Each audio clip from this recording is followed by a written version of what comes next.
Hey everybody, and welcome back to the channel. It's your girl Lori, and I want to talk to you about the past and the future.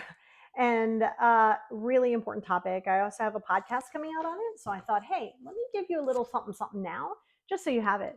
And so I want to talk to you a little bit about it because I don't care how much you dwell on the past and how much you beat yourself up, how self-loathing you are, how I could have done this, I should have done that, why didn't I do this? Radical acceptance, baby. Let me explain. I don't care how much you feel guilt behind it. It's not changing it. I could have done this, you didn't. I should have done this, you didn't. You're here now. Accept that. I don't It's fine if you go, "Oh gosh, that wasn't really good." Okay. So you take those lessons and you keep them and you say, "Okay, I'm going to do better in the future. I'm going to do better right now." It's all you got. But just keep beating yourself up and going, "Oh my god, that was terrible. Why did I do this?" You're not there's zero productivity there, right? Worry and overthinking and guilt like that is just a rocking chair. You're doing something, you're not going anywhere. And that the past is the past. It doesn't matter who you are, how famous you are, all of these things. It is what it is. It is radical acceptance, baby. And for you to beat yourself up, and then this is for self. Another thing you don't want to do, right? So this is the guilt piece of that for yourself. Stop shaming people for their past. Stop judging them on their past. Check your door. Check your closet. Is your closet clean? Is your closet empty? My guess is you got a few skeletons in there, like most of us. So why are we holding somebody else? Why? Because you feel as though it wronged you. You feel as though it did something to you. So it's okay to hold that against them, but then you're also holding stuff against yourself. Neither one of those things are productive. Forgiveness is a massive key to inner peace. I didn't say you had to have a relationship. I didn't say you had to rock with them. I didn't say you had to do any of that. What I said is for you to forgive that, for you to forgive yourself, which matters more, right? It's often a lot easier to forgive other people than it is yourself because nobody's going to be as hard on you than you are. And that's a fact. But it doesn't matter. If you're like, I refuse to accept it, okay, nobody gives a daggone, catch myself there. But nobody cares. You holding on to it, you're not proving a point. That's your ego. That is your ego on a high level. Yes, you're hurt, but it's also your ego. So when you can accept that when people look at you and they might judge you, that's on them. If they're trying to shame you, they can't shame you unless you let them. A person can try, but you own it. You go, yes, I did that. Yes, it happened. Don't sit there and have to go on an apology tour. And if people are always trying to throw your past up to you, then that's a really good sign. That's a big red flag that you need to distance from them. It could be your bestie, it could be your sibling, it could be your parent, it could be your spouse. Time to go. Okay, so that's other people.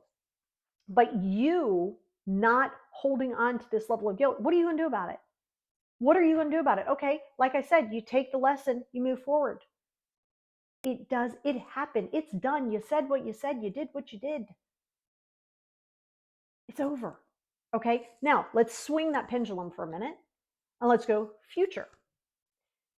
Zero. No amount of anxiety is going to give you full control over the future. You don't even know that you're going to have a future. Number one, you only have now. And yesterday, that time's never coming back. All right.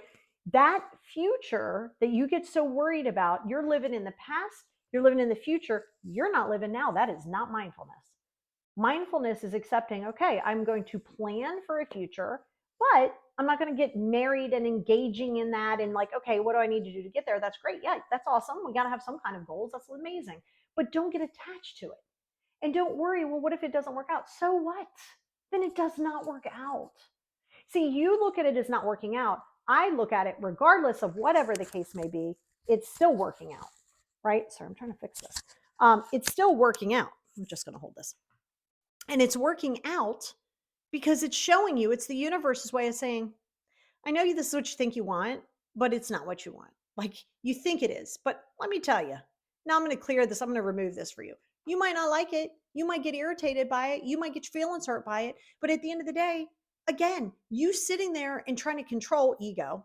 Yes, it's anxiety, but it's big time ego. I need to control it. I need to know it's going to work out. What if it doesn't work out? So it doesn't.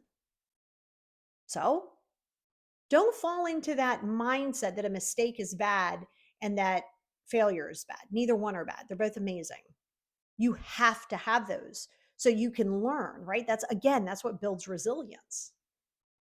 But the more you're sitting in a space, okay, and you're saying to yourself, oh my God, what if this happens? What? Okay, you're not going to control something. Let's say you have a court date. Okay, you have a court date. You're like, oh my God, what if this happens? Okay, well, what are you gonna do about it right now? If you can do stuff about it, do it. If you have to submit papers, you have to do that, fine, do that. After that, you worrying about it is not, it's not changing it. Your extra worry, your extra anxiety and fear about it does not say, oh, you know what? She's fearing this. I'm gonna make sure that we don't give her that. And it's quite opposite. I told you, if you're operating from a place of fear, you're operating from a place of scarcity. The universe will never give you abundance or peace when you're being negative. Like those things don't live in the same neighborhood. They don't. If you're living in scarcity, what if I don't have? What if I don't have? What if I don't have? Oh my God, oh my God, oh my God. Well, you're never going to get abundant. You're going to stay in that space. You're manifesting that. You're going to manifest more reasons to have that. So your worry and about that anxiety isn't helping you. There's not a level of help there. It's doing the opposite of that. And it's robbing you of the right now. See, remember, you have this second in time. When I started this video, the time's over. Yeah, you can go back and watch it, but you're not watching it the first time around. You'll never watch it the first time around again because you've already watched it. You can't unwatch something. You ever see when people say, it's true too, people go, oh my gosh. Let's say they watch a video and they're like, oh my gosh, I'll never get that minute back of my life. Like it's if they feel like they wasted their time, that's true. And that's why you have to be careful of always chasing your life away. I wish I had that. I wish I had that. I'll be happy when. I'll be happy when. No, you won't. Stop saying you'll be happy when you have more money. You might feel more relieved from stress. It's not going to make you long term happy because then you're going to marry your identity and your attachment to this money. Yeah, we all need money. And so it makes the world go round. Cool. But if you give it all this life, you're so obsessed with it. If you're afraid of being alone, that's a big red flag. We got to work on that. Because if you're afraid to be alone, why should somebody want to be with you if you don't want to be with you? No. And so that's what I'm saying. So the more you're obsessing over what could happen, what could happen, what could happen, yeah, you can do things to take care of yourself now if you're like, well, what do I need to do? Okay, I've done everything I could do, dotted every I, crossed every T. I got to accept it. Your ego is trying to somehow or another give you this illusion that you have this level of control, and you don't. So the more you're focusing on the past and you're focusing on the future, you're not focusing here in the present. So you're not really living, you're just existing. And you're living in a state of hyper awareness, hyper alertness. I promise there's a podcast on this coming out. It's going to be a lot of this, but we're going to go deeper into it. But I'm going to tell you right now, going back to that guilt thing, what you did, you did. What you said, you said.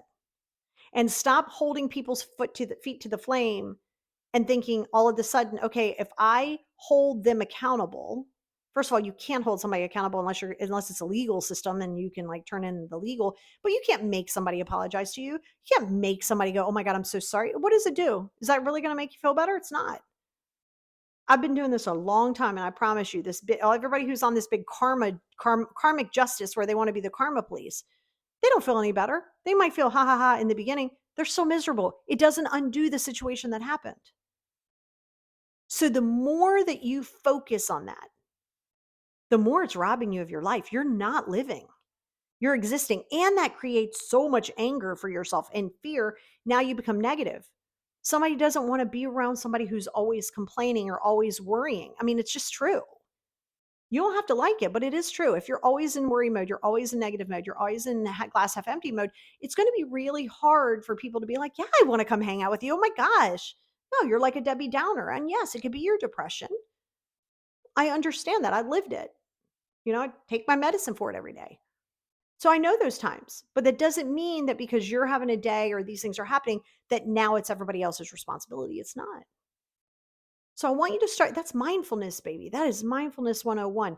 You stay here. What do you need to do? You have everything that you can do, then you do it. What you don't do is not do the things that's going to better you, do the things that's going to help you meet your goals. You don't do it, and then you complain about it. No. And you do them when you don't feel like doing them.